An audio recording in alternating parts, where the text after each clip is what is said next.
జ్ఞానోదయమై కృష్ణల గోదావరి నీళ్లు కలిస్తే పాత బచావత్ అవార్డు ప్రకారంగా కృష్ణా నదిలో 45 తెలంగాణకు, 21 మహారాష్ట్రకు, 14 కర్ణాటకకు పోతున్నాయి. ఇప్పుడు ఈ 240 తీసుకపోతే కూడా అదే రేషియోలో వాళ్ళకి హక్కు దొరుకుతుంది. సుప్రీంకోర్టు పోయినా వాళ్ళకి నీళ్లు పోతాయి అనే సోయి జ్ఞానోదయం ఆంధ్రప్రదేశ్కి అయింది. మన తెలంగాణ వాళ్ళకి గాలే. కాక ఏమంటారు, ఇది బనకచెర్ల ఆగిపోయిందని సంకల్ గుద్దుకొని ఇది మా విజయమే అన్నాడు ఉత్తమ్ కుమార్ రెడ్డి. వాళ్ళు ఏం చేసింది, ఇప్పుడు కృష్ణలో కలపకుండా డైరెక్టు నల్ల మల్ల సాగర్ అని పెట్టిండు. కృష్ణలో కలిస్తే బచావత్ అవార్డు వర్తిస్తుంది, నల్ల మల్ల సాగర్ అంటే బచావత్ అవార్డు వర్తించదు. డిఫరెన్స్ ఈజ్ దానికి దీనికి పెద్ద తేడా లేదు. First package same. ఏది మొదటి ప్యాకేజీలో మన పోలవరం నుంచి బ్యారేజ్లో, కృష్ణా బ్యారేజ్లో వేసుకునేది సేమ్. అక్కడి నుంచి బ్యారేజ్ నుంచి మళ్ళీ బొల్లంపల్లి రిజర్వాయర్ వరకు తెచ్చేది సేమ్. బొల్లంపల్లి నుంచి నల్లమల్ల సాగర్ దగ్గర ఆపేస్తుండు. ముందుకు పోతే బనకచెర్ల, ముందుకు పోకుండా నల్లమల్ల సాగర్ దగ్గర ఆపి ఒక టనల్ కొట్టి కిందికి తీసుకుపోతుండు. బనకచెర్లకు పోతే ఏమైందంటే రెడీమేడ్ సిస్టమ్ ఉంది. ఆ సిస్టంలో పోస్తే ఆటోమేటిక్ రాయలసీమ అంతా పారుతుంది.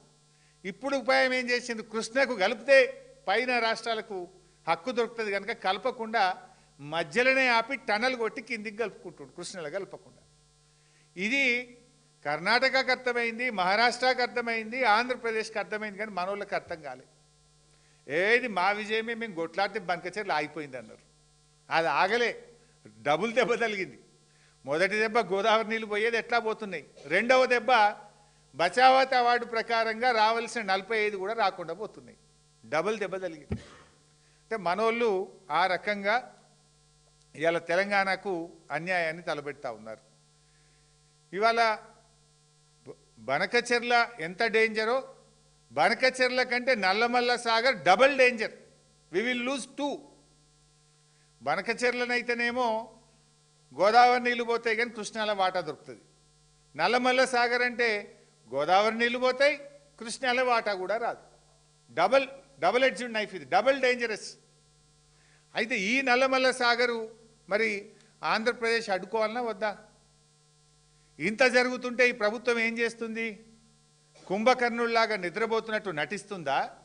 తెలిసి కూడా తెలియనట్టు చేస్తుందా? ఇదంతా రాష్ట్ర ప్రభుత్వానికి తెలియకుండానే జరుగుతుందని అనుకోవాలనా? లేదు చంద్రబాబు, రేవంత్ రెడ్డి ఇద్దరూ పరస్పర సహకారంతో ముందుకు పోతున్నారని అర్థం చేసుకోవాలనా? ఎందుకంటే ఇంత డేంజర్. పక్కన కర్ణాటక మేల్కొన్నది, మహారాష్ట్ర మేల్కొన్నది, తెలంగాణ ఎందుకు మేల్కొంటలేదు? ఇవాళ ఇంకా డేంజరస్ పాయింట్, ఇవాళ నేను చెప్పాల్సినటువంటి ఇంపార్టెంట్ 2 పాయింట్లు ఇప్పుడు చెప్పబోతా ఉన్నారు, కీలకమైనటువంటివి. ఇప్పుడు ఆ రోజు ఢిల్లీ మీటింగ్ పోనన్నాడు, పోయిండు. చర్చ జరగలేదన్నాడు, జరిగింది. ఎజెండాలో లేదన్నాడు, ఎజెండాలో ఉన్నది. అది కూడా ఒక్కసారి వీడియో చూద్దాం. వాళ్ళు బనకచెర్ల గోదావరి బనకచెర్ల వాళ్ళు కడతామని అడిగితే కదా మేము ఆపమని చెప్పడానికి. ఎజెండాలో వాళ్ళు కడతామన్న ప్రతిపాదననే చర్చకు రానప్పుడు ఆపమనే చర్చనే రాదు. This is agenda. ఈ కాపీ కూడా మీ అందరికి షేర్ చేస్తాం. ఎజెండాలో agenda point submitted by Andhra Pradesh number 1 Godavari Banakacherla link project. ఇంత స్పష్టంగా ఎజెండాలో ఫస్ట్ పాయింటే గోదావరి బనకచెర్ల. ఎంత పచ్చి అబద్ధం రేవంత్ రెడ్డి మాట్లాడిండో మీరు చూసిండ్రు. నెక్స్ట్.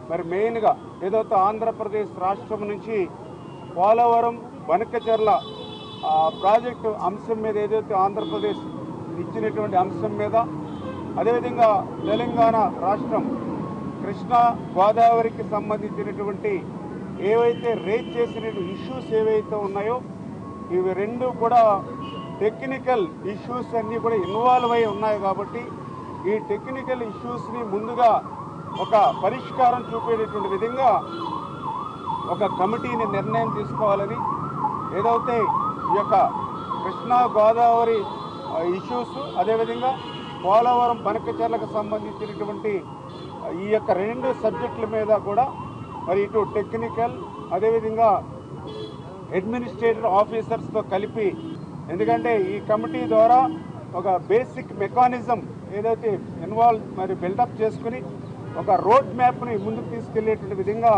ఈ యొక్క టెక్నికల్ అదేవిధంగా అడ్మినిస్ట్రేషన్ ఆఫీసర్స్తో కలిపేసేటువంటి కమిటీ కూడా పెద్ద కాలయాపన లేకుండా రేపు మండే లోపుగానే ఈ కమిటీని కూడా ఏర్పాటు చేసుకుని